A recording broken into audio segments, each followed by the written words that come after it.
Hello everyone, नमस्ते सबैजनालाई। म चाहिँ रेखा अनि आज चाहिँ मेरो किचनमा पाक्दैछ। के पाक्दैछ त्यो चाहिँ पुरा भिडियो हेर्नुपर्छ तपाईँहरूले चाहिँ है। आज चाहिँ मैले बनाउन लागेको छु सधैँ रोटी रोटी कति खाइराख्ने होइन। अनि म चाहिँ खासमा आज आलुको पुलाउ बनाउन लागेको छु, आलु र प्याजको। यहाँ मैले चामल पनि रेडी गरिसकेँ।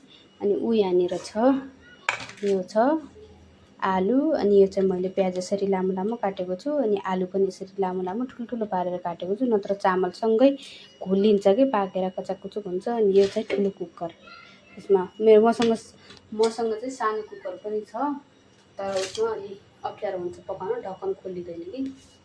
चाहिँ रातो खुर्सानी टिपेको थियो। अनि छोरालाई मैले दोकान पठाएको थिएँ। रातो खुर्सानी चाहिँ आइसकेको छ, यहाँ छ। अनि यो चाहिँ सानो चियापत्ती हो। यसरी चिया बनाउँदैछु मैले यहाँ चाहिँ अहिले। अब एकछिनपछि चिया खाएर अनि म पुलाउको रेसिपी बताउँछु है त। यसरी कुकरमा तपाईँले आफूले जति मनपर्छ त्यति तेल हाल्नुहोस् यसरी। अनि तेललाई तातो हुन्जेल चाहिँ अनि त्यसपछि चाहिँ यसरी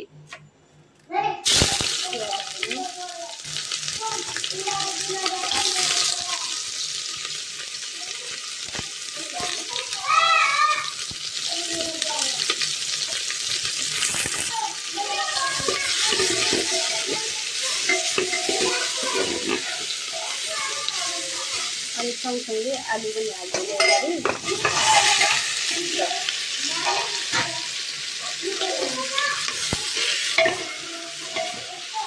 अलिकति थोरै चलाएर यसमा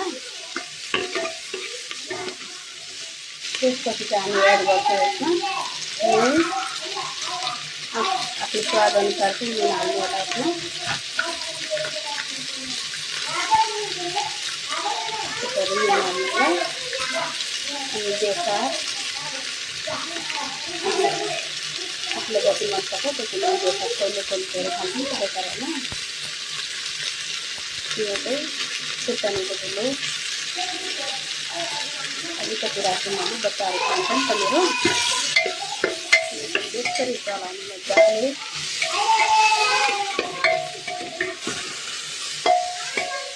एकछिन यसलाई बफिनु पनि,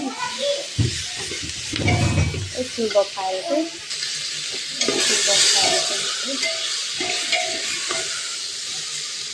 कति मिठो कलर आयो। त्यसपछि चाहिँ यो धोएको मैले चामल हालेँ। चामल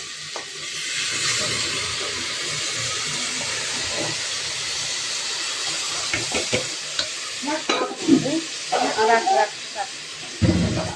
चामल राख।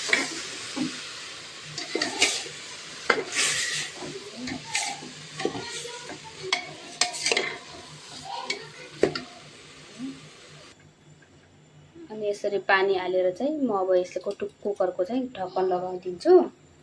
ढक्कन लगाइसकेपछि चाहिँ 2 सिटीमा चाहिँ बन्द गरिदिन्छु एकछिन म। तबसम्म चाहिँ म चिया खान्छु ल।